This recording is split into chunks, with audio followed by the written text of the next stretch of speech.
Deep beneath the surface of a peaceful world, an ancient conflict begins to stir. Ilara is a young starlight weaver living in a tranquil village, a place untouched by the troubles of the wider world. Her life is one of simple rhythms and gentle light, until the day she uncovers a forgotten prophecy. This ancient text speaks of a coming celestial imbalance, a disruption in the harmony of the stars themselves. To restore this balance, she must make a choice that risks everything she has ever known. She must leave her home and embark on a journey into the unknown.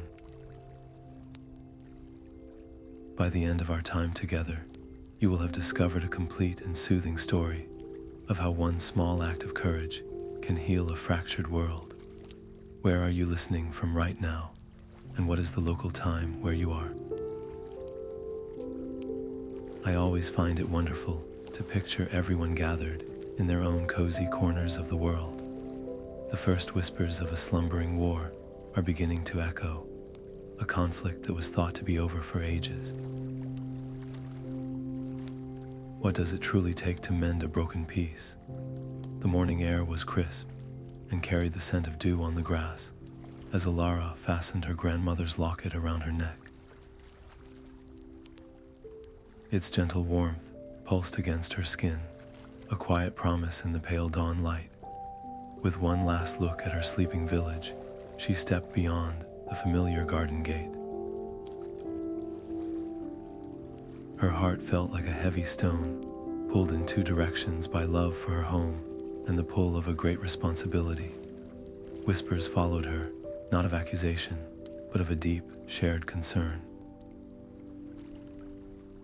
Yet in the eyes of the few who watched from their doorways, she also saw a fragile, newly kindled hope. The prophecy was no longer a forgotten tale. It was the reason their starlight weaver was walking away into the rising sun. Every step away from the village square was a battle against the urge to turn back. The path beneath her feet changed from packed earth to soft, fragrant pine needles as the silhouette of the whispering woods grew before her. The locket's glow brightened, a soft, celestial blue that seemed to breathe in time with her own racing heart. It was not a map, but a feeling, a gentle tugging deep within her spirit. She had to choose between the safety of everything she knew and the uncertain guidance of this ancient heirloom. Closing her eyes for a moment, she let her fear rise and then fall away, trusting that inner pull more than the loud voice of her dread. The fate of the celestial balance, she now understood, did not rest with armies or kings, but with the choices of one young woman on a journey. The moment she passed beneath the dense canopy of the whispering woods, the world transformed. Sunlight fractured into shifting patterns on the forest floor, and the air grew still and cool. It was here that a new sound wove itself into the rustle of leaves, a soft, melodic hum that seemed to emanate from the very trees. It was neither a song nor a spell, but a resonant call, inviting her to walk deeper into the shadow and the light. The melodic hum grew into a chorus of rustling leaves and creaking boughs, a language not of words, but of emotion and memory. Ilara held the locket aloft, and its gentle light pulsed in response to the ancient sentience surrounding her. Images blossomed in her mind, not as sharp pictures, but as feelings of a time when the starlight from above and the deep earth magic below were woven together in a single, vibrant tapestry. She felt the profound unity of that lost age, a harmony so complete it made the current silence of the stars feel like a distant echo. This shared remembrance did not sadden her. Instead, it filled her with a determined clarity. Her journey was not just about mending the present. It was about restoring a legacy of connection. The path soon led her to a colossal tree, its bark silvered with age and its branches cradling the very air. This was the guardian, and its voice was the rustle of 1,000 years. It did not speak in a tongue she knew, but presented a riddle that settled directly into her thoughts. What force can calm the greatest storm, yet has neither voice nor form? Ilara did not need to search for a clever answer. The truth had been growing within her since she first stepped into the woods, nurtured by the tree's own memories. She placed a hand upon the guardian's ancient trunk and simply whispered, "Peace.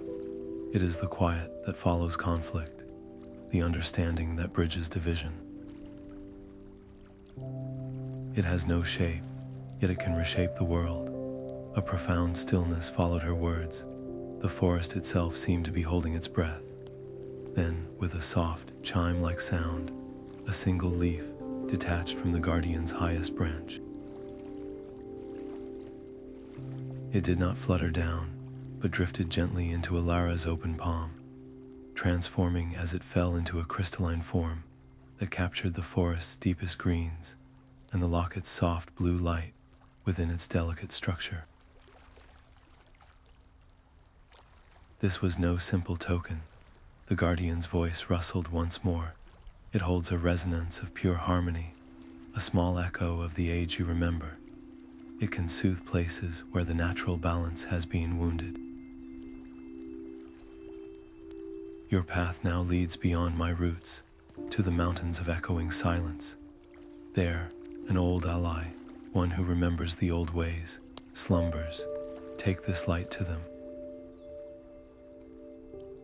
The crystalline leaf felt both cool and warm against her skin, a tangible piece of the forest's hope.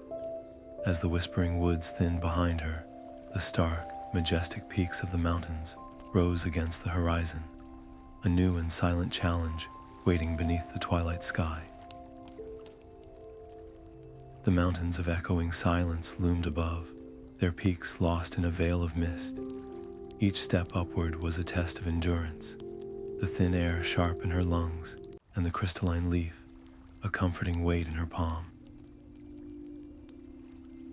She found Arian not in a grand observatory, but in a humble dwelling carved into the mountainside, surrounded by star charts, etched into stone, and instruments of polished brass that had long fallen silent. The reclusive sky watcher was a figure worn by time, his eyes holding the deep fatigue of one who has seen too much. He regarded her with immediate suspicion, his gaze fixed on the locket at her throat. "You carry a relic of a difficult past," he said, his voice like the whisper of shifting stones. The alliances of that age brought not only peace, but also the beginnings of the great conflict. To wake them now is to risk the firestorm all over again. Ilara did not argue with logic alone. She simply opened her hand, revealing the leaf from the whispering woods, and let its gentle, harmonious light fill the space between them. The energy that pulsed from it was a quiet memory of unity, and it softened the deep lines of worry on Arian's face. He recognized its song. "I am not here to raise an army," she said softly. "I am here to learn the songs that once wove the world together. The ballads of unity are the only thread that can mend this growing tear in the sky." Moved by her sincerity and the familiar resonance of the locket, Arian's resistance crumbled. He agreed to share the forgotten ballads, but the knowledge came with a serious warning. As he sang the ancient, melodic words, the very air in the room seemed to still, and the instruments around them hummed in sympathetic vibration. The ballads were not spells of control, but stories of connection, each verse a tribute to the bond between earth, sky, and star. Yet with this beautiful knowledge came a startling revelation. The celestial unrest was far more advanced than Alara had feared. The ballads themselves revealed that the stars were not just unsettled, they were already beginning to dim, their light slowly being drained by the growing imbalance. Time, which had felt like a steady companion, was now slipping through their fingers like grains of sand. There was no more room for caution or delay. Armed with the ancient songs and a new, urgent purpose, Alara and a newly resolved Arian began their descent from the silent peaks. Their path now led downward toward the Valley of Starlight, the symbolic site of the first great gathering. It was there, beneath the fading heavens, that the first true attempt to heal the world would have to begin. The Valley of Starlight spread before them, a vast basin where the very soil should have shimmered with soft, celestial light. Instead, large patches of the ground were dull and dark, as if the life had been drawn from them. Alara knelt, feeling the brittle, cold earth crumble under her fingers. She understood this was a physical wound, a reflection of the sickness in the stars above. Holding the crystalline leaf in both hands, she focused not on power, but on the memory of harmony the guardian had shared. She let the leaf's gentle resonance flow from her palms into the troubled soil. A soft, green-blue light pulsed from the point of contact, spreading outwards like a slow, liquid ripple. Where the light touched, the darkness receded, and the earth began to glow with its own innate, gentle luminescence. A single, starlit flower pushed up through the renewed ground, its petals unfolding to the sky. This small act of healing did not go unnoticed. From the surrounding rocks and groves, curious creatures emerged, their forms woven from light and gentle magic. They were drawn to the purified patch of earth, their presence a quiet testament to the possibility of restoration. They did not speak, but circled Alara, their simple trust, forming the fragile beginnings of an alliance built on hope. Yet from the deeper shadows of the valley's edge, other figures watched. These beings were touched by the same shadow that had troubled the land, their forms shifting and indistinct. They did not advance, but their watchful presence created a palpable tension, a standoff between the new light and the old gloom. Arian tensed, his instincts warning him of a threat, but Alara saw something else in their wary postures, not malice, but a deep and profound fear. She made her choice without hesitation. She laid aside the leaf, holding her empty hands open at her sides, and walked slowly toward the shadow-touched beings. She offered no grand speech, only a quiet question. "Will you let me help?" One of the figures, taller than the rest, stepped forward. As Alara extended her hand, the crystalline leaf on the ground glowed softly, and she channeled its gentle, healing light not as a weapon, but as an offer. The light washed over the shadowed being, and instead of causing distress, it seemed to soothe its fractured form, bringing a glimmer of stability and calm. The being did not flee. It bowed its head in a gesture of gratitude, a silent acknowledgement that old enmities could indeed be healed. This small victory felt monumental, a crack in the wall of ancient conflict.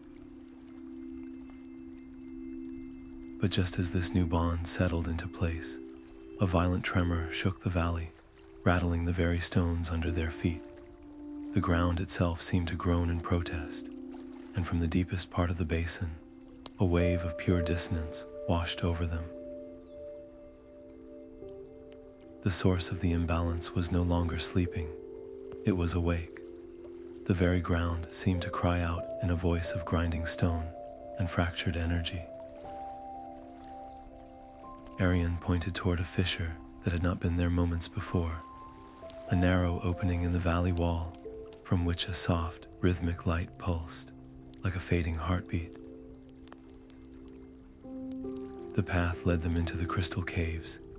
Inside, the air hummed with a low, constant thrum, and the walls were not made of rock, but of immense, interlocking crystals.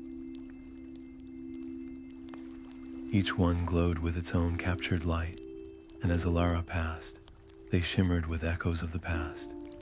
She saw not the battles themselves, but the moments just before, the heavy silence of armies waiting, the flicker of concern in a soldier's eyes, the last shared look between friends who knew they stood on opposing sides. These were not memories of glory, but of deep reflection and the heavy cost of division. The caves were a labyrinth of light and feeling. The path forked and twisted, and soon the crystals began to play tricks on the mind. One corridor showed a vision of her village, not peaceful, but darkened and abandoned, a voice whispering that her quest had doomed them all. Another showed Arian turning from her, his face full of doubt. These were not mere pictures. They were emotional snares designed to feed on uncertainty and fear, to convince her that her mission was futile and that she was alone. Alara closed her eyes, shutting out the difficult illusions. She did not fight them with anger or force. Instead, she focused on the warmth of her grandmother's locket, on the trust in the forest creature's eyes, on the grateful bow of the shadow being. She remembered that her goal was not victory, but unity. She spoke aloud, her voice steady and clear in the humming silence. "I choose connection." As she affirmed her purpose, the illusions shattered like glass, their sharp edges dissolving into motes of harmless light. The true path forward cleared, leading her to the cavern's very center. There, floating above a pedestal of pure quartz, was the Heartstone. It was a gem of impossible beauty, but its light was sickly and faint, flickering erratically. Thin, dark tendrils of energy, like ethereal vines, were wrapped around it, visibly draining its vital power with each weak pulse. This was the source of the world's growing silence, the regulator of celestial energy being slowly overwhelmed. She knew she had to act. Reaching out, Alara placed her hands upon the cool, fading surface of the Heartstone. A jolt of awareness, vast and overwhelming, shot through her. It was not a memory of the past, but a vision of the present. She saw a place high above the world, a structure of elegant arches and floating platforms silhouetted against the dimming stars. The Sky Temple, and within it, a core of profound dissonance pulsed in rhythm with the draining of the stone, a concentrated wound in the fabric of reality where the final moment of choice awaited. The path to the Sky Temple was a bridge of pure air, and across it, they would need to build one of their own. Alara looked at the gathered fellowship, a collection of beings of light and shadow, and knew the task could not be done by one tradition alone. She asked the light-woven creatures to lend their hopeful radiance, and the shadow-touched beings to offer their grounding substance. At first, their energies merely coexisted, two separate streams flowing side by side. But as Alara focused on the ballads of unity Arian had taught her, humming the ancient melody, the two forces began to braid together. A shimmering, semi-translucent bridge of intertwined silver and obsidian slowly extended from the cliff's edge, reaching for the distant temple. Each step forward was a testament to their growing trust, a physical manifestation of their fragile alliance. Then a violent gust of discordant energy, a final gasp from the wounded Heartstone below, slammed into their creation. The bridge shuddered, its luminous threads straining and beginning to fray at the edges. Concern flickered through the group. Ilara did not hesitate. She raised her grandmother's locket, and a beam of pure, steady starlight erupted from it, bathing the trembling structure. "Do not look at the space below," she urged, her voice calm but firm. "Look at the hands of the person beside you. Remember why we are here." One by one, they refocused, pouring their collective intention not into fear, but into the shared goal of reaching the temple. The bridge solidified, stronger now for having weathered the test, and they crossed onto the floating island as one. Their relief was short-lived. The grand archway of the Sky Temple was sealed by a barrier that was not a wall of force, but of absolute silence. It was a void of sensation that pushed back against their very presence, dampening the locket's glow and making the air feel thick and heavy. No spell or physical effort seemed to affect it. As uncertainty began to creep in, a soft, melodic trickle reached Ilara's ears. Following the sound, they moved away from the imposing entrance and around the side of the temple, where they found a breathtaking sight. A cascade of liquid moonlight poured from a fissure high above, its shimmering flow both water and light. And there, veiled behind the radiant curtain, was a narrow, forgotten opening into the heart of the silence. The forgotten passage opened into a chamber of breathtaking scale and silence. This was the Chamber of Harmony, a vast, circular room where the walls were not stone, but constellations frozen in crystal, and the floor was a mosaic of the celestial spheres. In its center stood a complex instrument of crystal pipes and silver strings, a loom for weaving the very melodies that kept the world in tune, but the symphony had long since ended. The pipes were filled with fine dust, the strings hung slack and still, and a deep, resonant quiet filled the air like a gentle weight. The beautiful machinery of balance had fallen into disuse. Ilara's heart sank. To restore this, to play the symphony of the spheres, felt like a task for a master weaver, not a novice who had only just learned the first notes.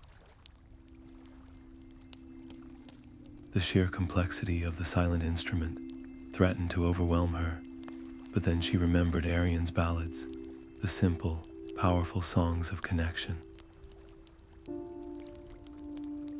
They were not the grand symphony, but they were built from the same fundamental truth.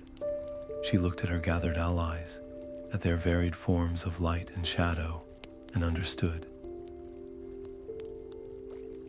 The symphony was never meant for a single player. She asked the light-woven creatures to lend their voices to the higher melodies, the clear, shining notes that lifted the spirit. She guided the shadow-touched beings to find the deep, resonant rhythms, the foundational beats that gave the music its strength. Arian took up a position before the great instrument, his hands hovering over the controls, ready to conduct their collective effort. Together they began. At first, the sound was hesitant, a collection of separate notes searching for a common rhythm. But as they focused on the memory of unity, on the shared goal that had brought them across a bridge of trust, the individual sounds began to braid together. A fragile, beautiful music filled the chamber. As they played, the room responded. The crystal constellations on the walls began to pulse in time, their light growing brighter. The mosaic on the floor shimmered, its patterns shifting from dull gray to soft gold. A sense of immense, gathering peace started to push back the heavy silence. Yet from the deepest corner of the chamber, where the shadows clung thickest, a single, jarring note rang out. It was a sound of pure negation, a remnant of the old conflict that refused to be soothed. It was not an army, but an idea given voice, the very essence of resistance to harmony. This dissonance pulled against their melody, trying to unravel the delicate tapestry of sound they were creating. It coalesced into a shimmering, indistinct form in the air before them, a mirror that reflected not their faces, but their deepest doubts and fears. The final test was not one of strength, but of unwavering belief. The echo did not attack with claws or fire, but with the sharp edges of memory. It swirled before them, a shimmering vortex of silver and gray, and from its heart poured the very fears each of them carried. The light-woven creatures saw visions of their gentle glows being dimmed by an overwhelming shadow. The shadow-touched beings witnessed their own forms fading into nothingness, set apart from the light they had just begun to trust. Arian saw his observatory in ruins, his life's work rendered meaningless by a final, cataclysmic failure. Their shared resolve began to fracture under the weight of these private sorrows, the beautiful music in the chamber faltering as doubt took hold. Ilara felt the cool touch of the echo as it reached for her own heart, showing her a vision of her village, not saved, but forgotten, its people living on in a world where her sacrifice had meant nothing. For a terrifying moment, the emptiness of that future threatened to overwhelm her. She could have fought back with anger or tried to shield herself with power, but she knew that any act of force would only feed the entity before them, which was born from conflict itself. Instead, she closed her eyes and took a deep, steadying breath. She remembered the warmth of her grandmother's locket, the trust in the forest creature's eyes, the grateful bow of the shadow being. She began to sing. It was not a loud song, but a soft, unwavering melody, one of the ballads of unity Arian had taught her. As she sang, she did not push her own memories forward.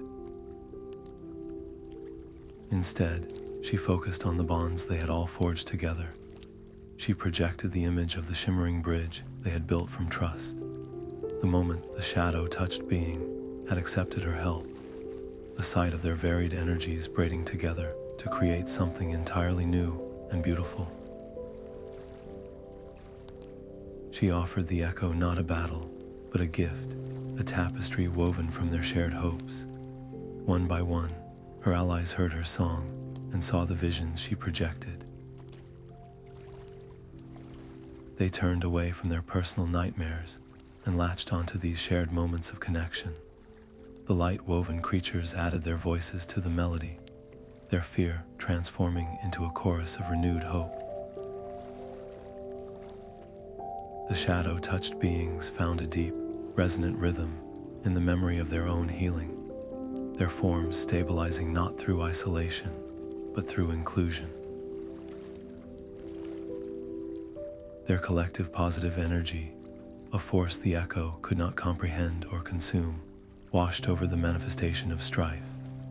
The shimmering form flickered, its substance thinning like mist under a morning sun.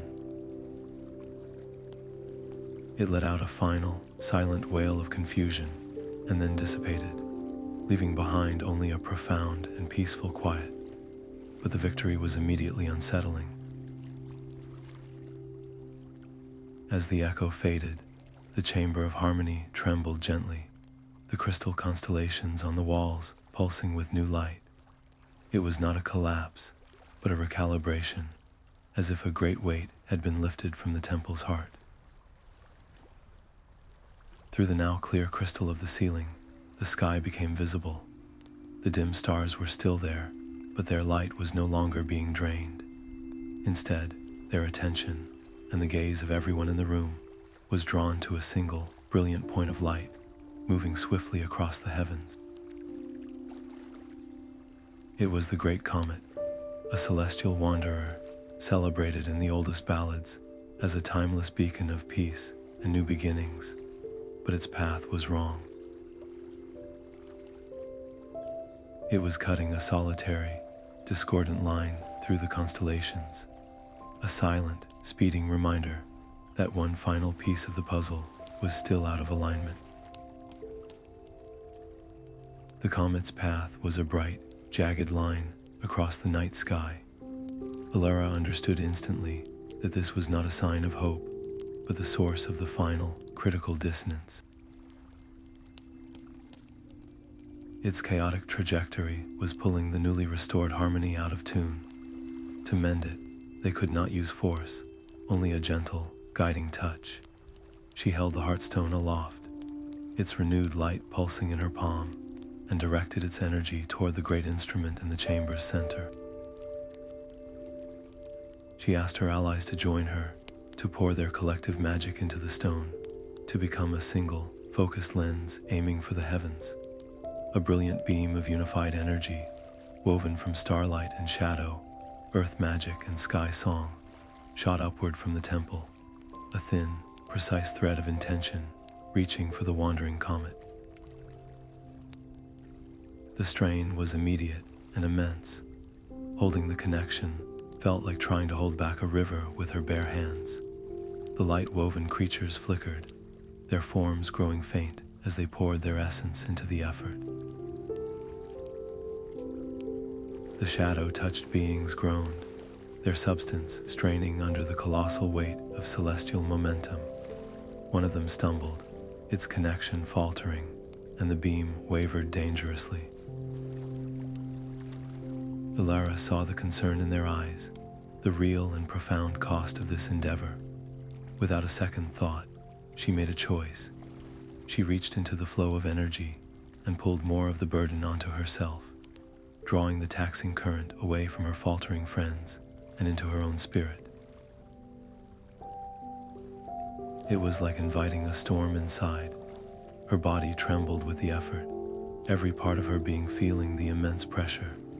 Yet she held fast, her gaze locked on the distant point of light. Slowly, with great difficulty, the comet's path began to bend. The jagged line softened, curving back toward the ancient, peaceful route described in the oldest ballads. But as the celestial body moved into its rightful place, Alara felt her own light growing dim. The world began to narrow, the beautiful music in the chamber fading to a distant hum. She was a single candle, flickering in a vast wind, her strength nearly spent. Just as her knees buckled and she felt the quiet closing in, the warmth at her chest blossomed into a supernova of gentle light. Her grandmother's locket glowed with an intensity she had never felt, and a surge of pure, reinforcing starlight flowed into her, not from the sky, but from the love and hope of everyone she had helped along the way. It was the final, missing piece. With a last, collective push, the comet slid seamlessly into its eternal orbit, a graceful arc of brilliant peace against the velvet dark. The beam from the temple faded, its work complete. In the profound silence that followed, Alara stood, supported by the very energy she had saved, and looked up at a sky finally, perfectly, and forever healed. A wave of pure, soothing energy radiated from the sky temple, washing over the world in a silent, gentle tide. In the valley below, the last patches of darkened earth shimmered, the soil drinking in the light and blooming with countless starlit flowers. Across the whispering woods, the trees hummed a single, harmonious note, their leaves rustling with a joy they had not known for ages. High above, the sky itself transformed, the dim stars flaring to life in a tapestry of brilliant light, painted with hues of deep violet, soft rose, and serene gold. Every creature, from the smallest burrower to the most ancient spirit, felt a profound and pervasive calm settle into their bones, a deep sigh of release after a long and wearying tension. The relief in the Chamber of Harmony was so palpable, it felt like a physical warmth. But as the vibrant colors danced across the crystal ceiling, Ilara's own light flickered and failed. The immense effort of guiding a comet and bearing the burden of so much energy had taken its final toll. Her knees gave way, and she settled onto the cool mosaic floor, the world fading to a distant murmur around her. Her allies rushed to her side, their celebration cut short by immediate concern. They saw the faint rise and fall of her chest, the deep exhaustion that held her in its grip. Without a word, they made a decision. The light-woven creatures gathered close, their gentle forms glowing with a soft, nurturing radiance, pouring restorative energy into her weary spirit. The shadow-touched beings, their substance now stable and calm, wove a cocoon of supportive darkness around her, not to obscure, but to provide a deep and restful quiet for her to heal. Arion hummed the oldest ballad of renewal, his voice a steady anchor in the stillness. Their varied magics, once separate and even opposed, now worked in perfect concert, a final testament to the unity they had achieved. Slowly, color returned to Ilara's cheeks, and her breathing deepened. When her eyes finally fluttered open, they did not simply see the room, they perceived the very flow of energy within it. She was not merely restored. The surge of unified power had fundamentally changed her. Her connection to the starlight was no longer a skill she practiced, but a permanent part of her essence, a quiet, humming resonance deep within her soul. As she rose to her feet, feeling stronger and more grounded than she ever had, the great sealed doors of the Sky Temple groaned and then slid open without a touch, revealing the wide arch of the entrance. The view beyond stole her breath. The world below was reborn, bathed in the gentle light of a new dawn, a silent promise of peace, waiting for its weaver to step forward. The path home felt different beneath Ilara's feet, no longer a trail of solitary dread, but a road walked in joyful company. She was not alone. By her side walked a small, wondrous delegation, a living tapestry of the world she had helped to heal. A light-woven creature shimmered with every step, while a shadow-touched being moved with a new, grounded grace, and Arion's eyes held not weariness, but a quiet awe. As they emerged from the tree line and her village came into view, a hush fell over the familiar cottages. The villagers who had watched one young woman leave with concern now saw a small procession return, a symbol of a world made whole. The initial wonder was quickly followed by a ripple of tension. Some villagers stepped back, their eyes wide with uncertainty, as they beheld the shadow-touched being, its form so different from their own. An elder named Kale, his face etched with the lines of a long, cautious life, stepped forward, his gaze fixed not on Ilara, but on her companions. "We have lived safely within our own borders for generations," he said, his voice steady but laced with concern. "These forms are not of our world. How can we be sure this new peace is not a prelude to a new kind of storm?" Ilara did not argue. Instead, she simply began to speak. She told them of the Whispering Woods and how the ancient trees remembered a time when all magic was one. She described the concern in the shadow-touched being's eyes, a feeling not of conflict, but of being forgotten, and how a simple offer of help had soothed a fractured spirit. She spoke of the Sky Temple's silent chamber, and how the beautiful music of balance could only be restored when every voice, high and low, light and dark, was welcomed into the chorus. She did not ask for blind trust, but offered them the story of her journey, a story where cooperation was the only true magic that worked. As she spoke, a young child, less burdened by old worries, tentatively reached out a hand toward the light-woven creature. The being responded by gently shaping its light into the form of a glowing butterfly that fluttered onto the child's finger, eliciting a gasp of pure delight. That single, simple act did more than any speech could. The tension in the air softened, replaced by a dawning curiosity. Inspired, the village council, with Kale slowly nodding his agreement, made a decision. They would not merely accept these new allies, they would celebrate them. A grand festival of unity was proclaimed, a symbol for all the world to see that their age of isolation was over. The very air began to hum with a new and joyful energy as preparations commenced. The light-woven creatures gathered in the village square, their collective glow providing a soft, enchanting light that danced across the eager faces of the villagers. The shadow-touched beings, with their deep understanding of form and substance, helped to raise beautiful, elegant arches woven from living willow and night-blooming flowers. Arian, using his knowledge of celestial patterns, began charting the stars to time the festival's climax with the passing of the great comet, now a beacon of peace in its rightful orbit.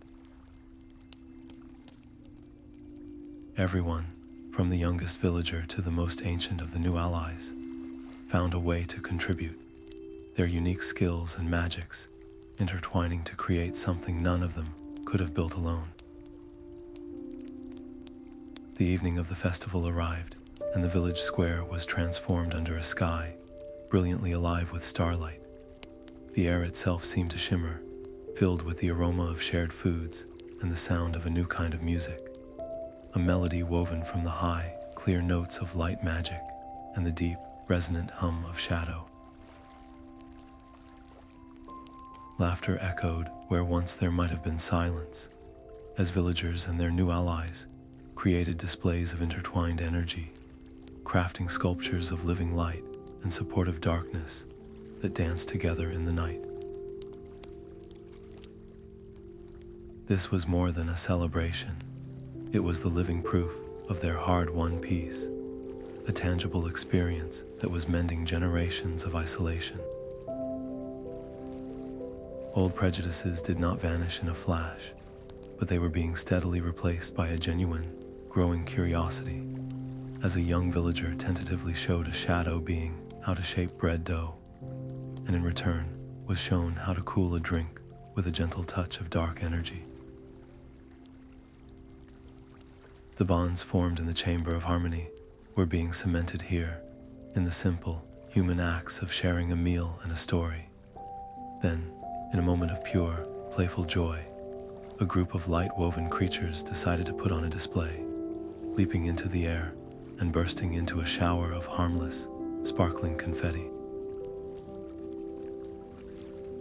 While most of the crowd gasped in delight, the sudden, bright burst was too much for a few of the older villagers and a shadow being who had known only the quiet gloom of the valley. They stepped back, their faces showing a moment of instinctive surprise. A ripple of quiet passed through the crowd. Alara, feeling the shift in the atmosphere immediately, moved without haste. She did not scold the light creatures or dismiss the concern of those who were startled. Instead, she stepped into the center of the space and spoke with a calm that settled over everyone. "It is all right to be surprised," she said, her voice carrying easily. "We are all learning a new language together. Sometimes we will mishear a word." She then asked the light beings to show their sparkles again, but this time to build the light slowly, from a soft glow to its full brilliance. She asked those who had been startled to watch, to see the intent behind the magic, which was not one of alarm, but of pure happiness. The display repeated, this time as a slow, beautiful dawn of light, and the moment of surprise transformed into one of understanding and shared wonder. This small act of mediation did more than resolve a minor incident. It became a powerful lesson in patience and communication, strengthening the trust between them all. The festival solidified into something far greater than a party. It became a symbol, a beacon that shone far beyond the village. Travelers from distant regions, who had also felt the world's renewal, witnessed this gathering of once divided peoples and carried the story home with them. The idea that harmony was possible began to spread, inspiring other communities to seek their own paths to reconciliation. As the final lanterns were lit and the music softened to a gentle hum, Arian found Alara watching the contented crowd. He stood beside her for a long moment before speaking. What we did here tonight, it cannot be a single chapter, he said, his voice low and earnest. The world remembers peace now, but memory can fade. We must become its guardians, you and I, and all who stand with us. We must ensure the songs of unity are never forgotten again. The idea of the order of balance did not come from a single mind, but from the shared understanding that their beautiful new piece was a living thing, one that needed dedicated guardians to help it grow. Alara and Arian proposed the concept as the last festival lanterns were extinguished, and the response was immediate. Beings of light and shadow, alongside villagers who had once been uncertain of the unknown, stepped forward to pledge their unique abilities. Their purpose was not to rule, but to watch the celestial signs and protect the delicate harmony they had all worked so hard to create. Yet forging a shared purpose was one thing, deciding on its structure was another. The first real challenge emerged not from an external threat, but from within their own circle. Where should the order make its home, and who would lead it? Voices rose in a gentle but firm discussion, each group naturally favoring a location that felt most like their own. The light-woven beings suggested a high spire closer to the sun, while the shadow-touched spoke for a deep, quiet grove. The villagers, understandably, wished for it to remain within their own familiar boundaries. Alara listened to each perspective, recognizing the old patterns of separation, trying to reassert themselves. She then offered a solution born from her entire journey. She proposed that the order have no single, fixed headquarters, but instead rotate its central gathering among the significant sites, spending seasons in the whispering woods, the mountains of echoing silence, and the village. But its heart, its true shared home, would be in the Valley of Starlight, the very place where their alliance had first taken root, and its leadership, she insisted, would also rotate, ensuring that no one tradition could ever dominate the others.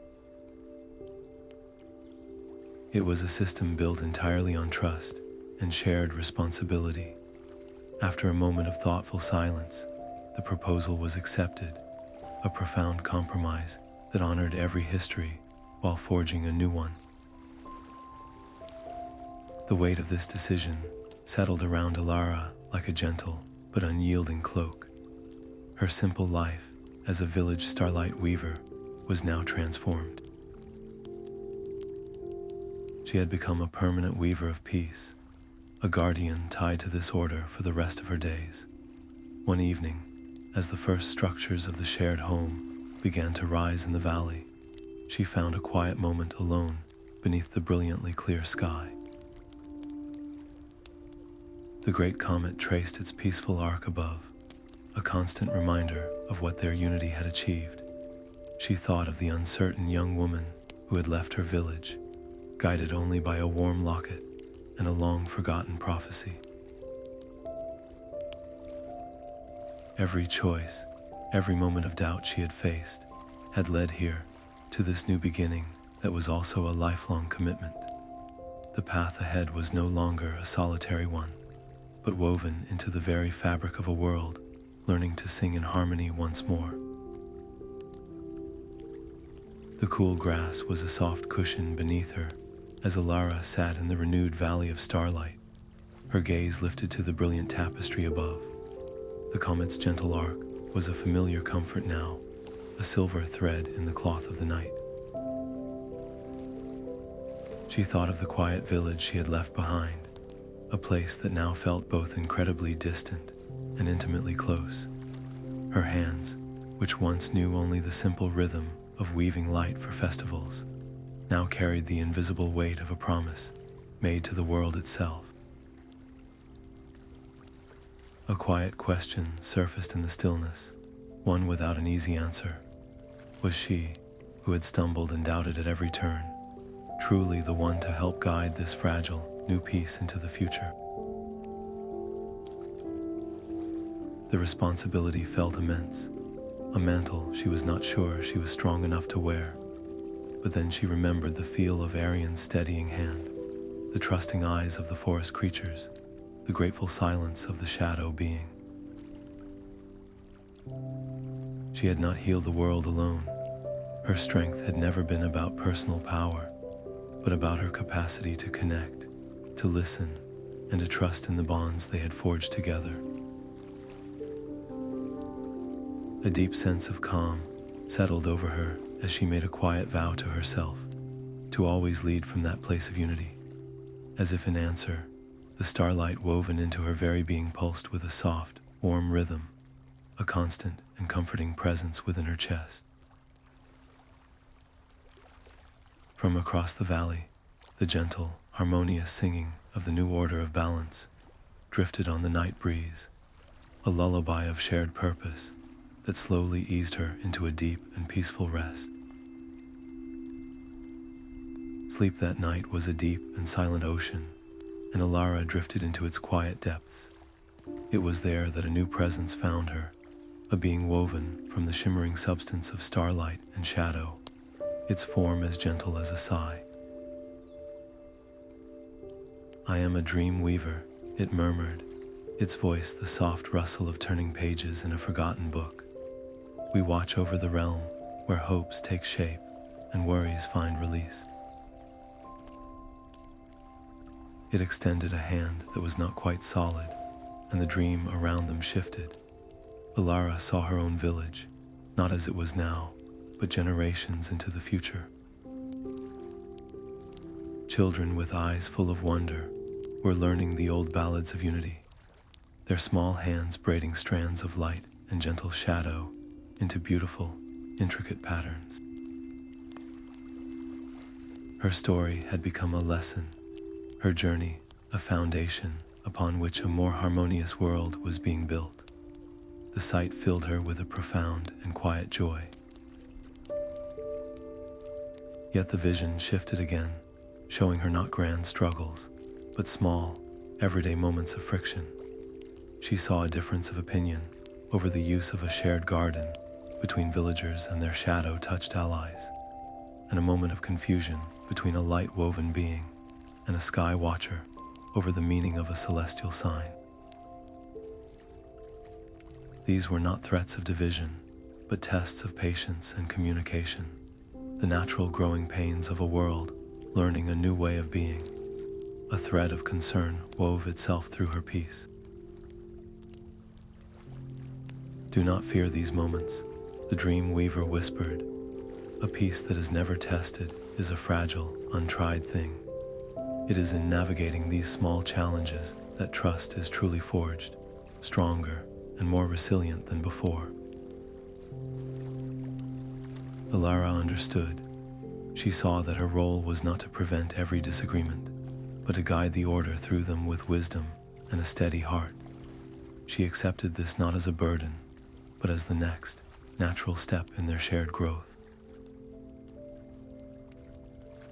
In response to her acceptance, the dream weaver plucked a single thread from its own shimmering form, a filament of pure, calming energy.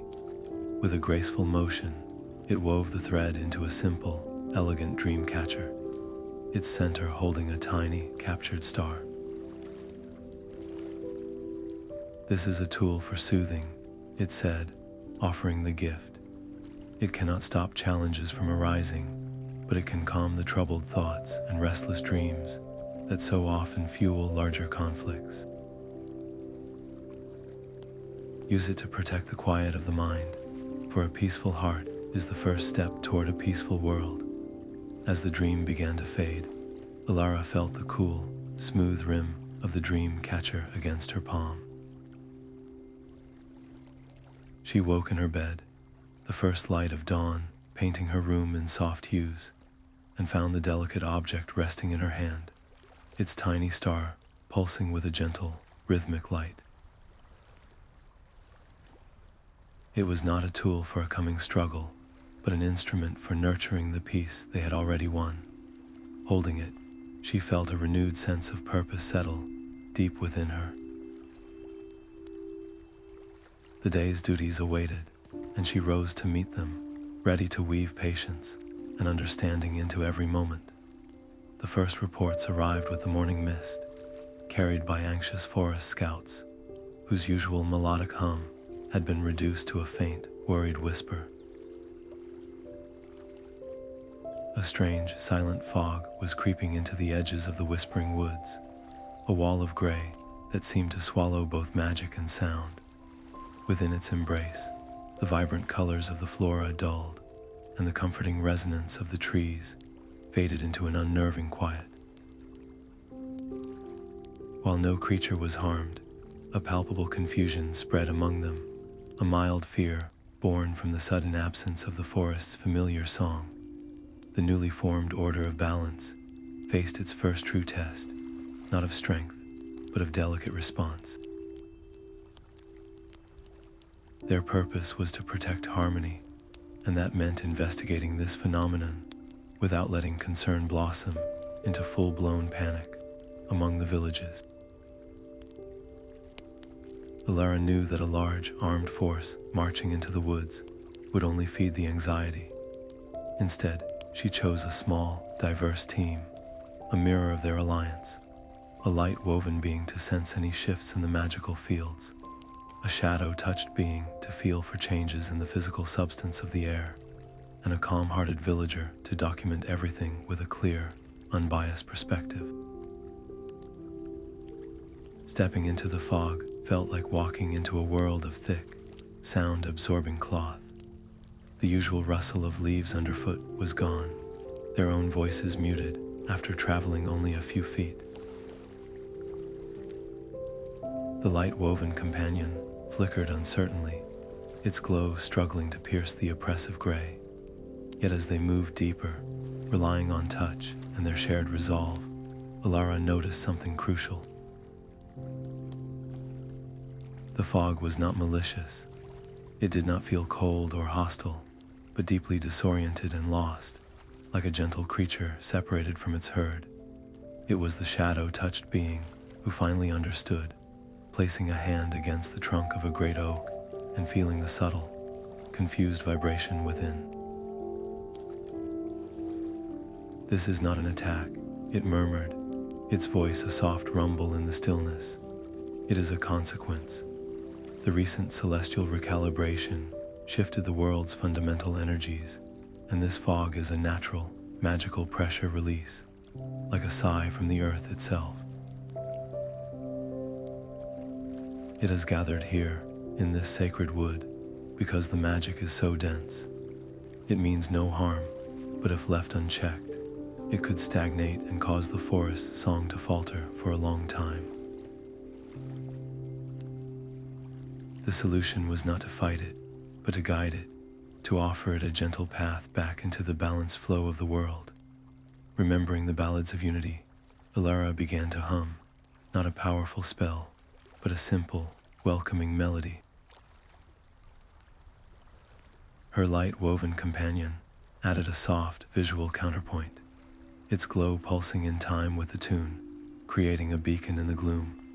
The shadow-touched being provided a deep, grounding rhythm, beating a slow, steady pulse against the earth that gave the formless fog a rhythm to follow.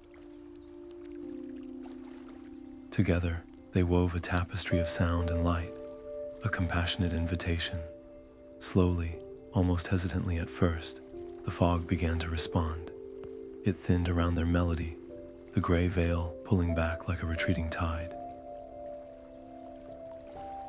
As the last tendrils dissolved into the clean, morning air, they revealed what had been hidden behind the silent wall, a small, radiant grove they had never seen before, where the flowers glowed with a soft, internal light, and the air hummed with a pristine, ancient magic. The newly revealed grove was a sanctuary of soft light and profound quiet, its air thick with the scent of damp earth and blooming, phosphorescent flowers.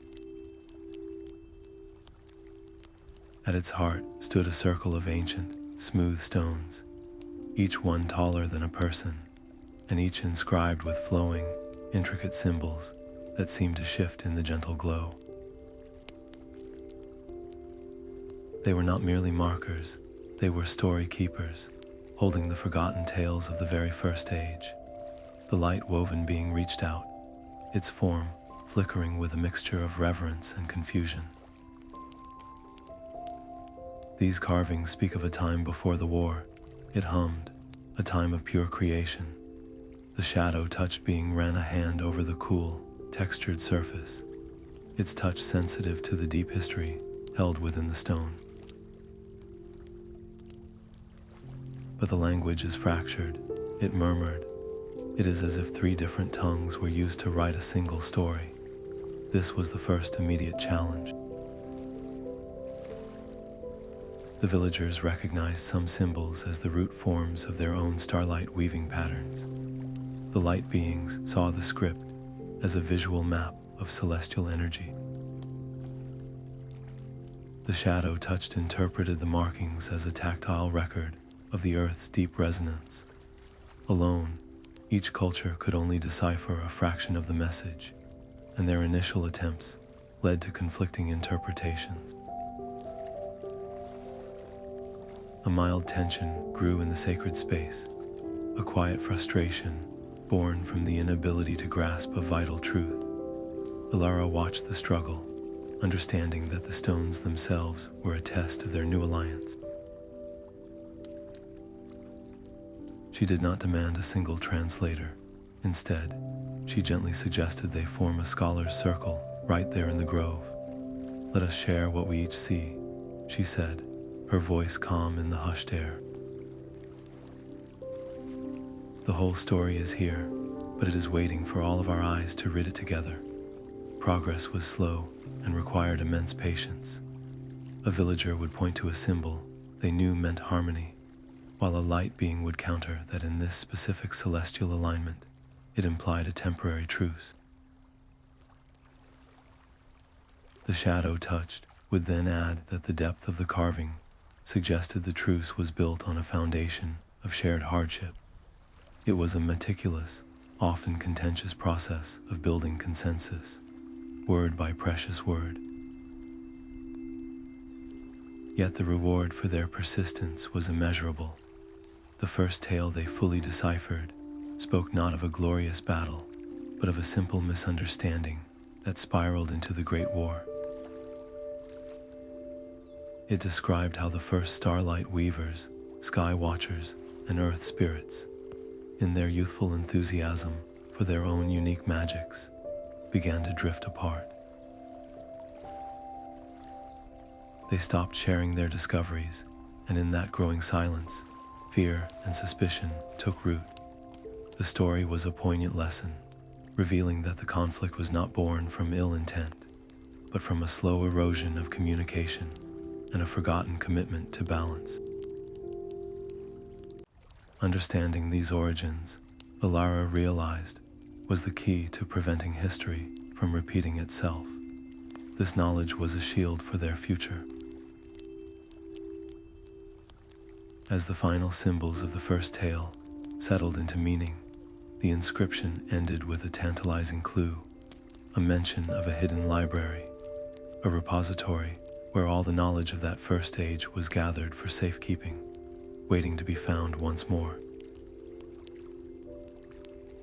The clue from the ancient stones became a new purpose, a tangible destination on their shared map. Alara knew that the wisdom of the hidden library was the key to fortifying their fragile peace against the slow creep of misunderstanding. She chose her companions not for their power, but for their perspectives, a small group that included a light-woven scholar of celestial patterns, a shadow-touched lore keeper who understood the memory of stone, and a villager whose family had passed down starlight ballads for generations. Their journey led them across landscapes reborn in harmony, through meadows where flowers chimed in the breeze, and over rivers that flowed with liquid moonlight. Each shared challenge along the path, from navigating a forest that shifted with their moods to calming a geyser of raw magical energy, deepened their trust, weaving their individual strengths into a single, resilient cord. The entrance to the library was not marked by a grand archway, but by a seamless wall of polished obsidian that reflected their unified group back at them. As they approached, intricate lines of silver light glowed to life on its surface, forming three distinct puzzles. The first was a celestial map that only the light-woven scholar could read, but its constellations were incomplete, missing the foundational rhythms that the shadow-touched lore keeper felt in the vibration of the ground beneath them. The second puzzle was a lock of intertwined roots and starlight, which the villager recognized as a symbolic representation of an old ballad, but its melody required the pure, high notes of the light being's voice to be completed.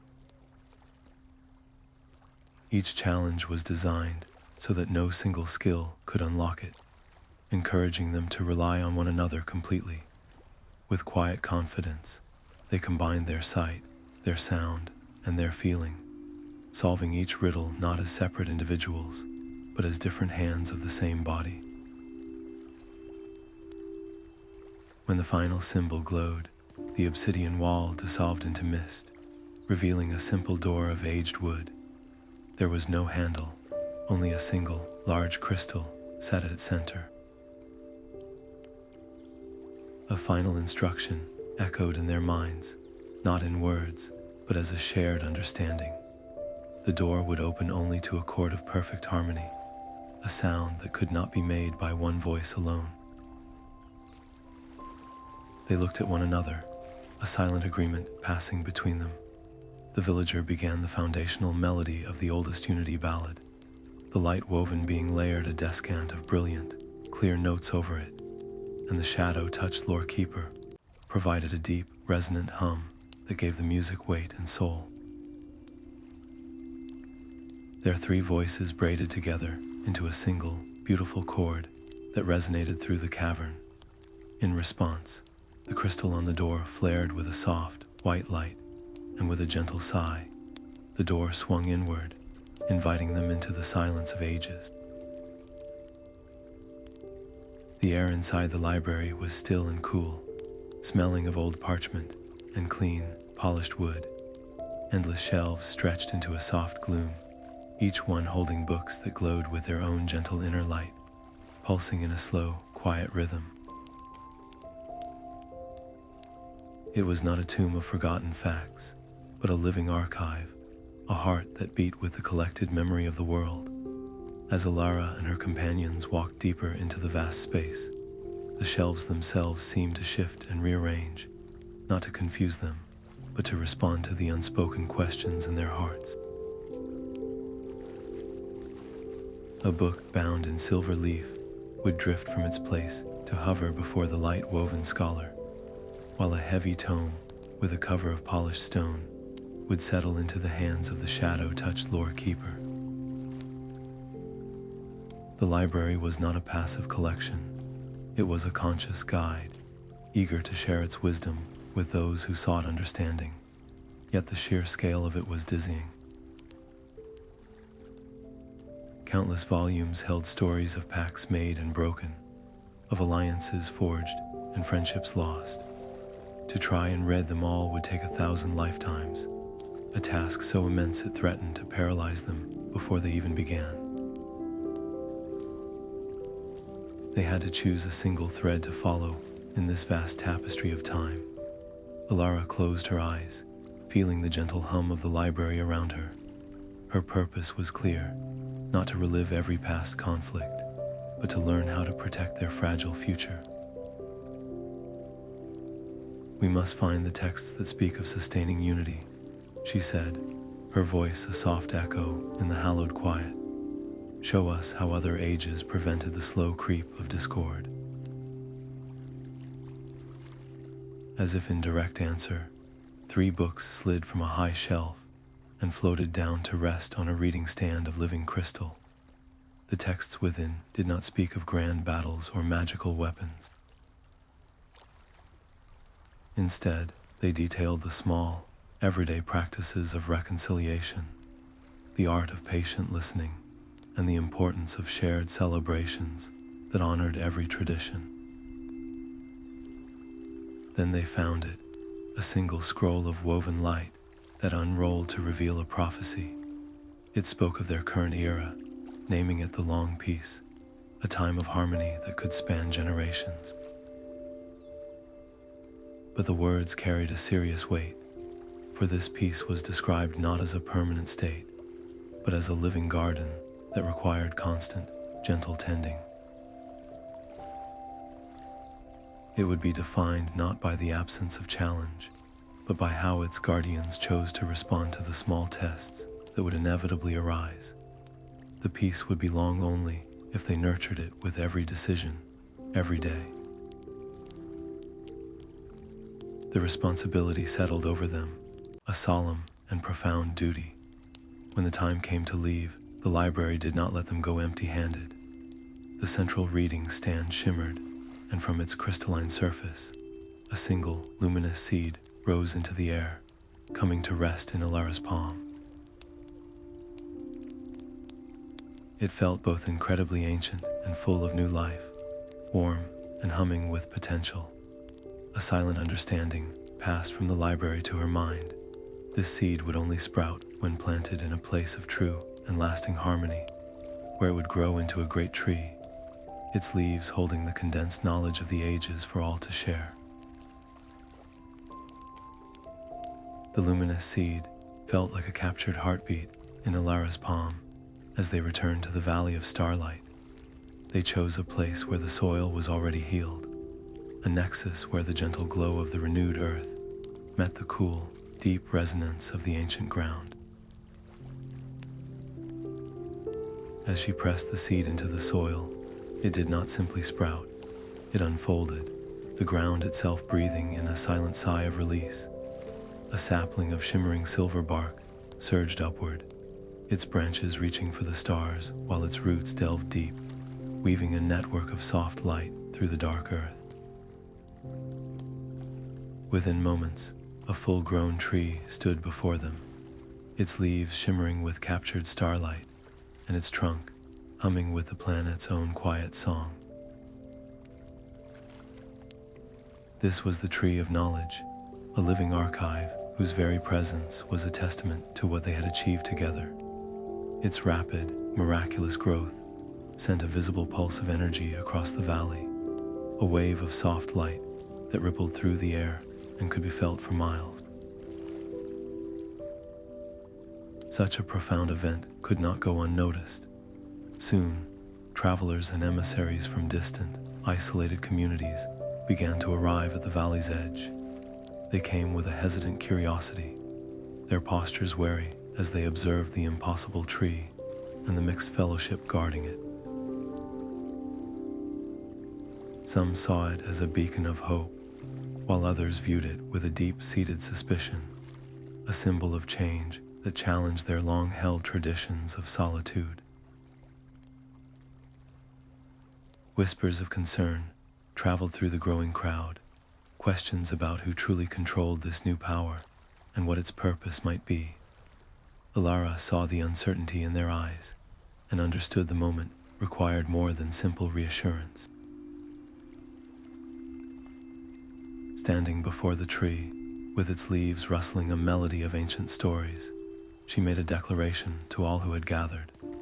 This tree does not belong to any one people or any single tradition, she announced, her voice clear and steady.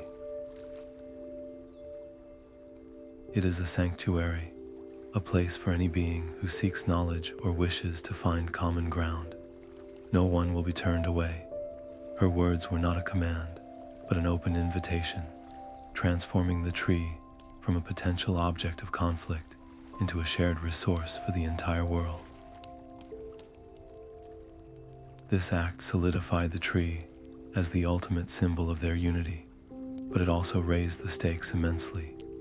Protecting such a powerful and accessible symbol required more than just physical guardianship. It demanded a constant, unwavering commitment to the ideals it represented. The Order of Balance established a gentle, rotating watch, not as sentries, but as guides, ensuring the sanctuary remained a place of safety and learning for every visitor. Then, as the first true twilight settled over the valley, the tree's highest branches burst into blossom. The flowers were like tiny, crystalline bells, and as they opened, they released a soft, golden pollen that drifted on the evening breeze. This was no ordinary dust. It carried with it the very essence of the library's wisdom, gentle dreams of harmony that settled over the land, soothing restless minds and planting quiet visions of peace in the sleep of all they touched. The first gathering beneath the tree of knowledge was a quiet symphony of different lives. Beings from every corner of the world settled on the soft, glowing grass, their varied forms illuminated by the silver leaves above. For 3 days, they shared everything, from the Sky Watcher's methods for predicting weather patterns to the shadow-touched art of shaping cool, solid stone.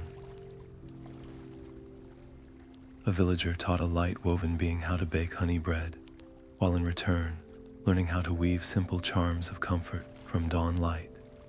Laughter, a sound once rare in the valley, became the most common melody, and new friendships were forged not out of necessity, but from genuine curiosity. Yet this beautiful exchange soon revealed a serious question. An elder from a distant mountain clan stood and voiced a concern that had been quietly growing. If the tree holds all answers, he asked, his voice echoing in the respectful silence, will our children stop seeking their own? Will we become reliant on its light and forget how to navigate the dark? A murmur of agreement moved through the crowd. The risk was real, that this great gift could unintentionally stifle the very growth and resilience it was meant to inspire. Alara listened to the discussion, feeling the weight of the decision. She stepped forward, not to the base of the tree, but to a nearby sapling that had sprung from its roots. She placed a hand on its slender trunk. The tree's wisdom is not a prize to be won, she said, her voice calm and clear. It is a companion for our journey. Let its knowledge be shared not as direct commands, but as stories and songs, as it has always been. Let each person and every community learn to interpret its lessons through the lens of their own experience and need. The understanding must be earned, not merely given. This approach, she explained, would ensure that the pursuit of knowledge remained a living, collaborative process, one that required patience and dialogue to truly flourish. After a moment of thoughtful quiet, the gathering embraced her idea. The decision carried immense importance, for it meant their unity would be actively maintained through continuous effort, never taken for granted.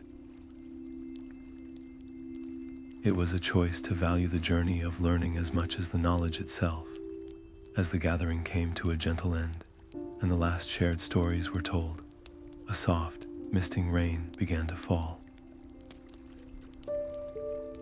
But this was no ordinary shower. Each drop carried a faint musical chime as it landed on a leaf or a shoulder, a final gift from the tree that seemed to bless their collective choice. The gentle rain of melodies fell for 7 days and 7 nights, a continuous symphony of soft chimes that soaked into the earth and the spirit. Its music was a quiet undercurrent to daily life, reinforcing the bonds of peace with every drop that landed on a leaf or a shoulder. The land itself responded with a quiet joy. Fields and forests burst into bloom with flowers in hues never before seen, petals of shimmering cobalt and deep, luminous amber that seemed to drink the light. Animals, from the smallest burrowers to the great stags of the woods, exhibited a newfound, playful gentleness, their usual caution replaced by a curious calm. Yet in the high, isolated valleys and the deep, sheltered canyons, communities who had lived for generations, separated from the world's magic, watched the shimmering downpour with deep concern. To them, this beautiful, unexplained phenomenon was a disruption of the natural order they understood, a potential threat to their quiet way of life. They barred their shutters and remained indoors, their fear a silent counterpoint to the rain's harmonious song. The order of balance understood that peace could not have borders. Small groups of members, often a single villager paired with one of the light-woven or shadow-touched beings, volunteered to travel to these isolated places. They did not arrive with grand pronouncements or magical displays. Instead, they stood patiently in the rain, allowing its gentle music to wash over them, demonstrating its harmless, nurturing nature. They spoke in calm, reassuring voices, explaining that the rain was a gift of connection, not a storm of conquest, and they invited the wary to simply step outside and feel its effects for themselves. Slowly, tentatively, trust began to bud. A child would be the first to dart out, laughing as the chiming drops tickled their skin. Then a parent would follow, feeling the genuine serenity the rain carried. This simple act of shared experience became a powerful bridge, turning fear into cautious wonder and then into acceptance. As these once isolated groups joined the wider network of peace, the era of harmony gained a profound new resilience, its roots spreading to every corner of the known world. When the rain finally ceased, the air was left clean and sparkling, and the Valley of Starlight was adorned with a breathtaking double rainbow. Its 2 majestic arcs of color did not simply touch the ground, they seemed to stretch beyond the horizon, a silent and beautiful road pointing toward future possibilities. The double rainbow did not simply fade into the sky. Its 2 vibrant arcs converged on the distant horizon, pointing like a celestial finger toward a landmass no map had ever recorded. There, shimmering with a soft, pearlescent light, lay an uncharted island. A wave of immediate and intense curiosity swept through the order of balance. Voices rose in excited discussion, many members feeling an irresistible pull to explore this new territory, to see what wonders or wisdom it might hold. Yet this enthusiasm was quickly tempered by a sobering reality. Venturing into the completely unknown carried inherent uncertainties. What if the island was not a sanctuary, but a place of quiet isolation, holding challenges or echoes of earlier times they were not prepared to face? The safety of their hard-won peace had to be their first priority. After listening carefully to every perspective, Ilara made her decision. They would not launch a reckless invasion, but organize a small, well-prepared expedition. She selected a diverse team, each member chosen for their specific skills and their proven calm under pressure. Our greatest strength is not our magic, but our unity, she reminded them as they prepared their vessel. We go not to conquer, but to understand. We move with caution and with togetherness as our guiding principle. The potential rewards were significant. The island could offer new allies, unique resources, or forgotten knowledge that would further strengthen their era of harmony.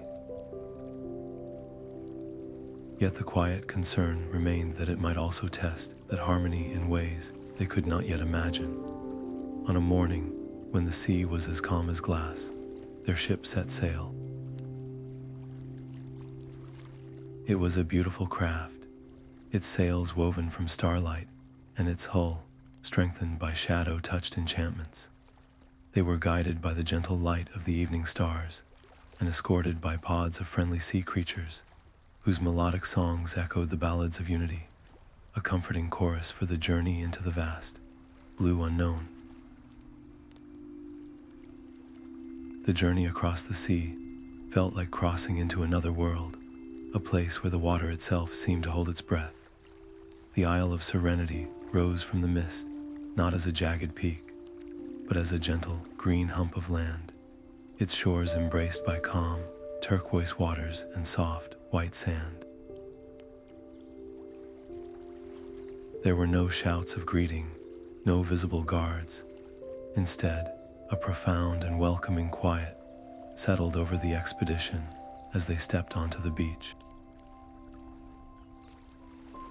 The islanders emerged from the lush foliage, their forms graceful and indistinct, seeming to be woven from the very light and shadow of the forest. They did not speak, but a wave of pure, gentle curiosity washed over the newcomers, a feeling as tangible as a warm breeze. These beings lived in a state of seamless unity with their home, their every movement a silent dance with the natural world around them. Communication was the first and greatest challenge. When Ilara tried to introduce her group with words, the islanders simply tilted their heads, their large, luminous eyes reflecting not confusion, but a patient waiting. They communicated through a stream of shared emotion and fleeting mental images. A feeling of welcome was accompanied by the scent of blooming night flowers. A question about their origin was paired with a vision of a distant, starry sky. It was beautiful, but deeply disorienting for the visitors, who were accustomed to the structure of language.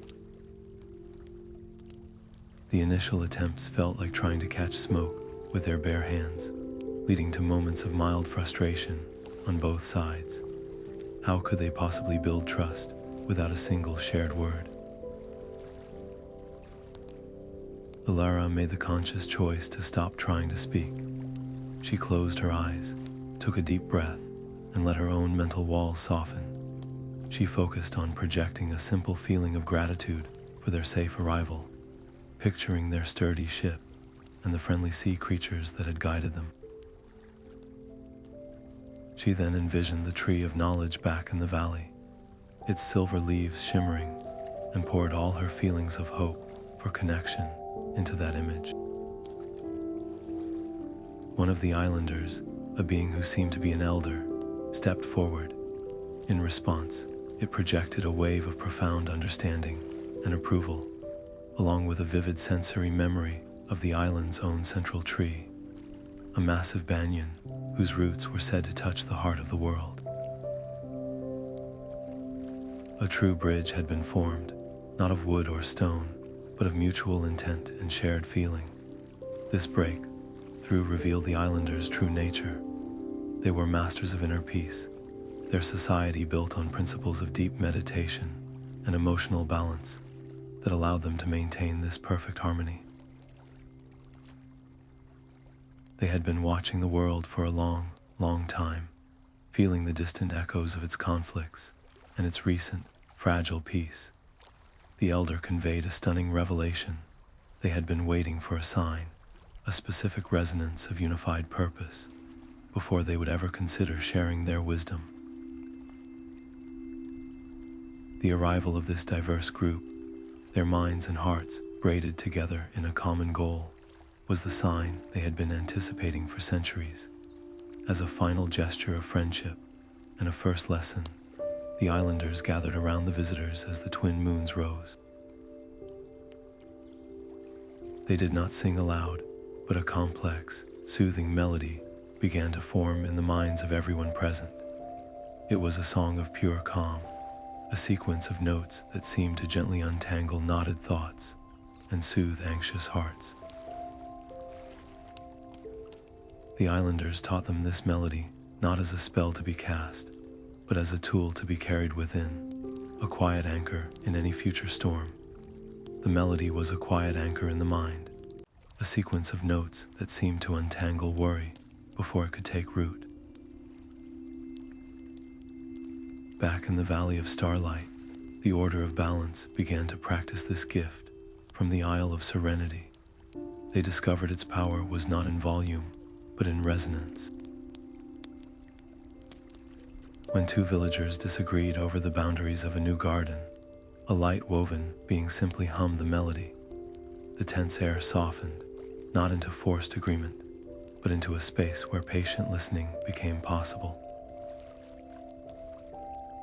They found it could ease the sting of a harsh word or calm the restless dreams of a child, healing small emotional hurts with the gentle touch of a cool cloth on a fevered brow. Its success was so immediate and profound that a collective decision was made. They would teach this melody of calm to every community willing to learn, weaving its peaceful influence into the very fabric of their interconnected world.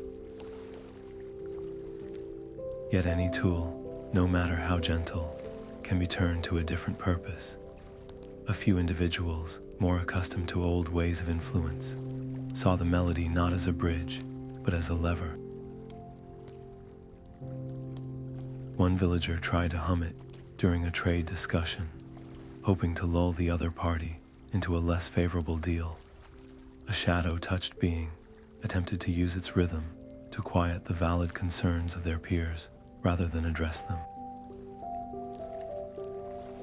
These were not acts of malice, but a fundamental misunderstanding, a clumsy attempt to use harmony as a form of subtle control. The melody itself resisted such manipulation, its effect weakening when the intent was not pure, but the attempts created a ripple of unease.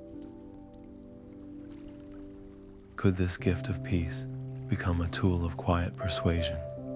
Alara addressed this directly at the next gathering beneath the Tree of Knowledge.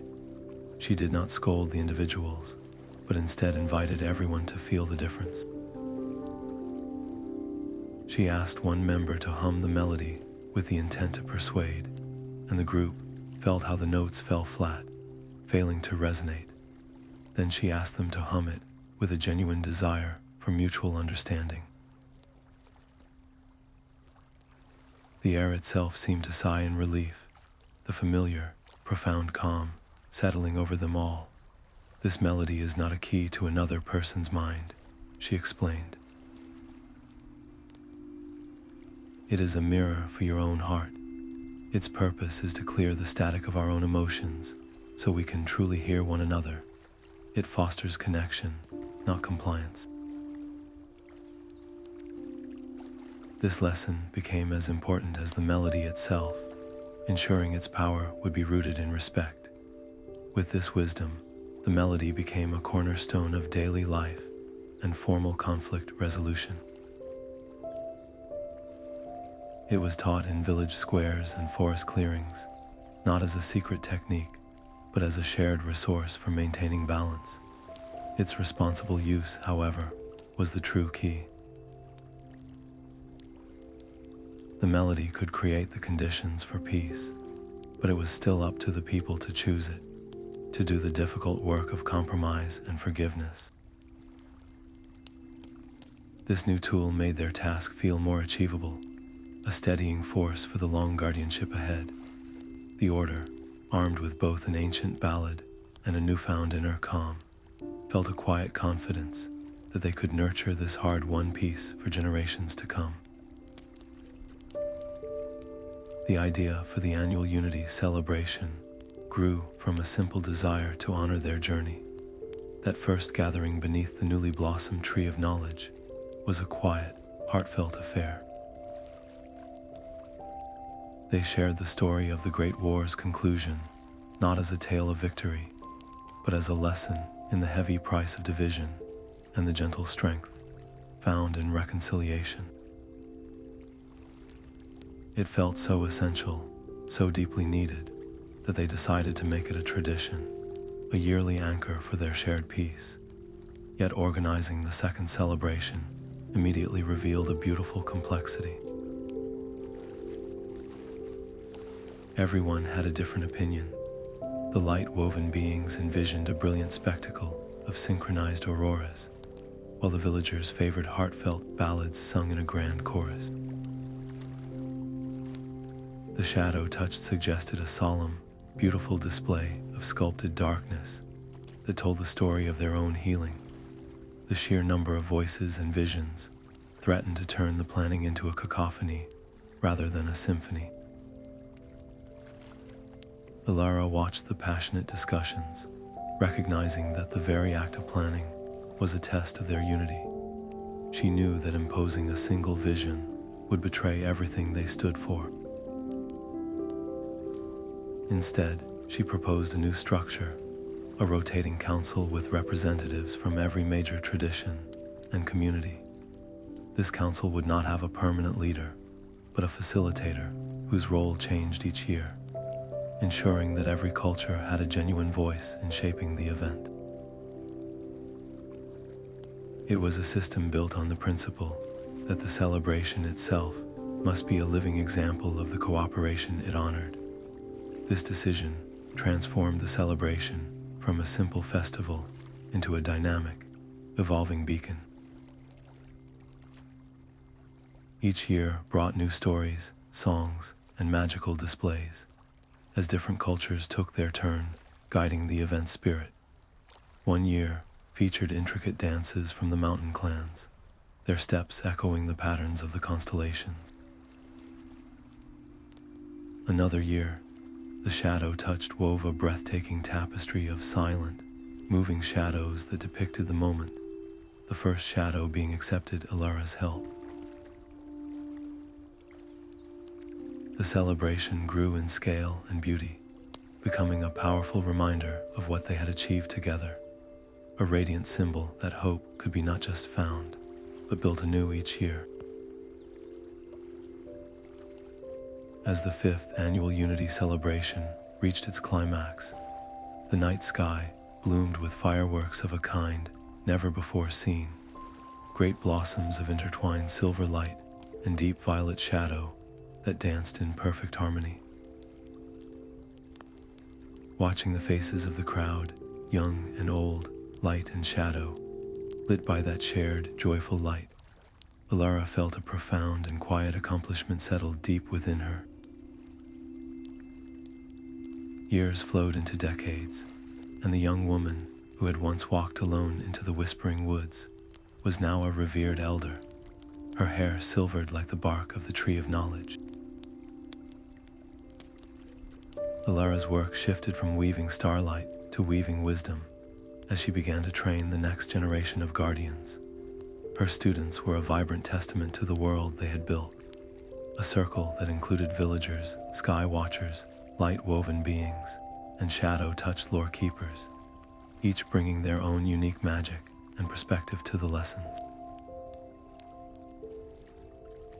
Yet this beautiful diversity also brought its own quiet challenges.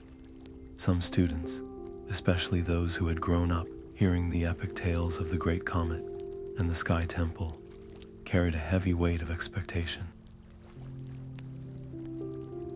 They looked at Ilara's calm authority, and feared their own abilities would never be enough to protect the peace she had helped create.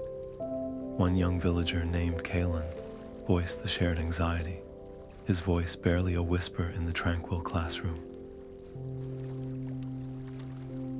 "How can we ever hope to fill your footsteps?" he asked. "You guided a comet. We struggle to master a simple ballad of calm." Ilara did not offer empty reassurance.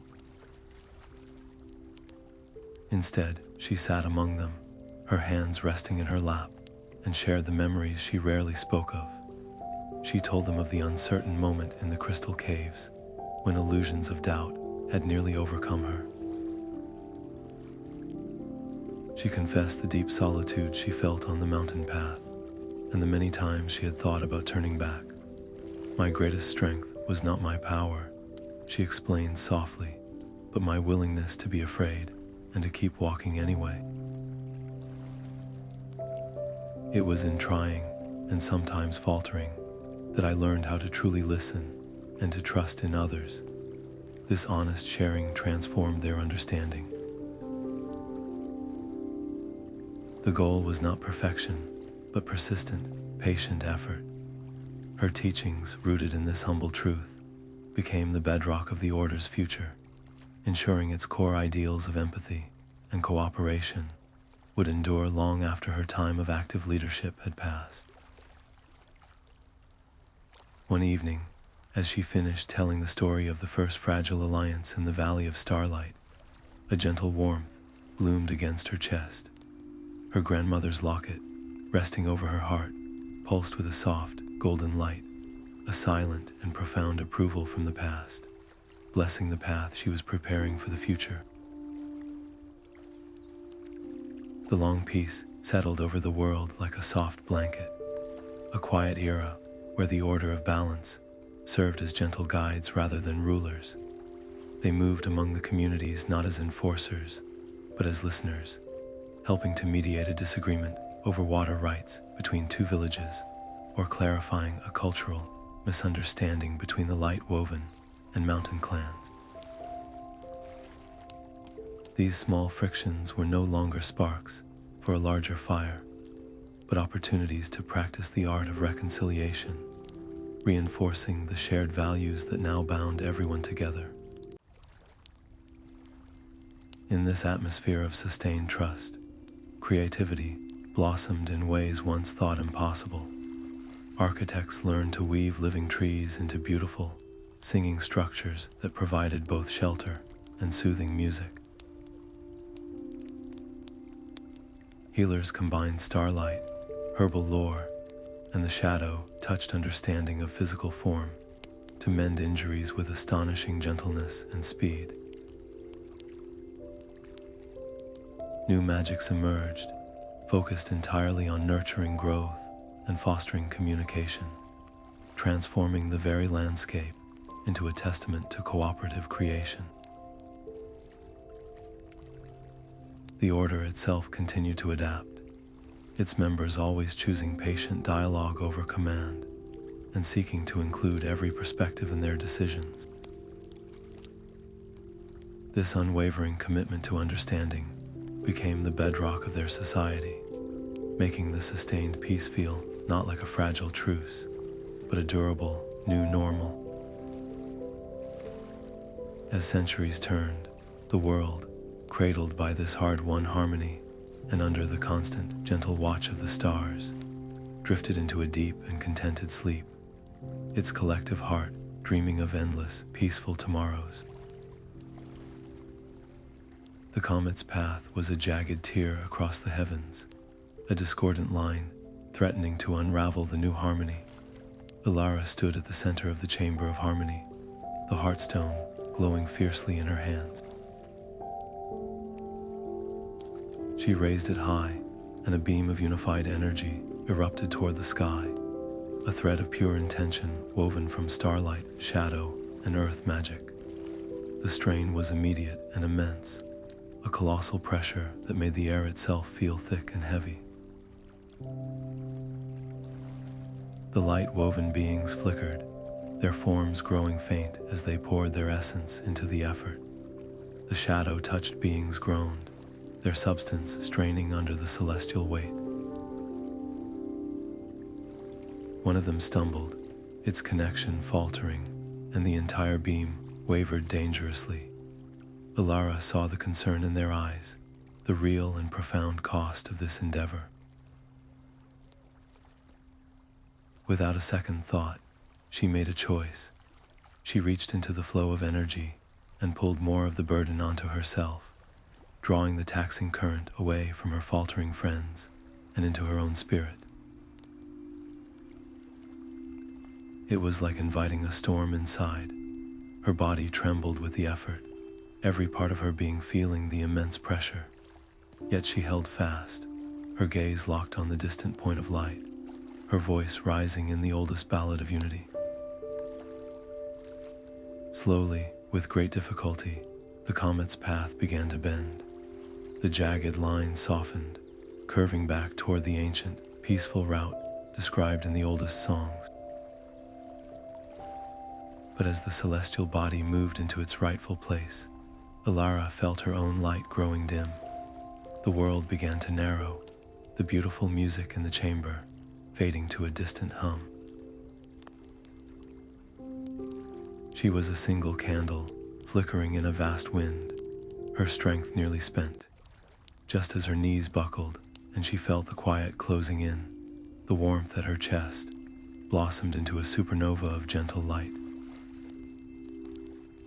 Her grandmother's locket glowed with an intensity she had never felt, and a surge of pure, reinforcing starlight flowed into her, not from the sky, but from the love and hope of everyone she had helped along the way. It was the final, missing piece. With a last, collective push, the comet slid seamlessly into its eternal orbit, a graceful arc of brilliant peace against the velvet dark. The beam from the temple faded, its work complete. In the profound silence that followed, Ilara stood, supported by the very energy she had saved, and looked up at a sky finally, perfectly, and forever healed. The great war of the ages slowly softened into legend, its sharp edges worn smooth by the passage of countless peaceful years. It was no longer remembered for the clash of armies, but for the profound and lasting quiet that grew in its wake. Ilara herself became a beloved figure of these tales, her story told not as a saga of power, but as a quiet lesson in courage and the simple choice to trust. The Starlight Locket, once a private guide, transformed into a universal symbol of hope, its gentle warmth replicated in charms worn by children and elders alike, as a reminder that great change often begins with a single, small act of bravery. The world, once fractured by invisible lines of fear, now thrived in a state of beautifully balanced harmony. In the cities, architecture sung with the combined artistry of light and shadow, and in the fields, farmers from the mountains worked alongside earth spirits to coax forth harvests that glowed with health. This cooperative spirit was not a forgotten ideal, but a daily practice, a conscious understanding that their peace was a living entity, requiring constant, gentle nurturing. It was a garden they all tended together, pulling the subtle weeds of misunderstanding and watering the seeds of empathy with every kind word and shared endeavor. As twilight descended each evening, the stars themselves seemed to twinkle with a soft, knowing light, their gentle radiance a blanket of comfort over the land. This celestial watch promised restful nights free from old anxieties and hopeful dawns, filled with the quiet promise of continued unity for every creature in every corner of the world.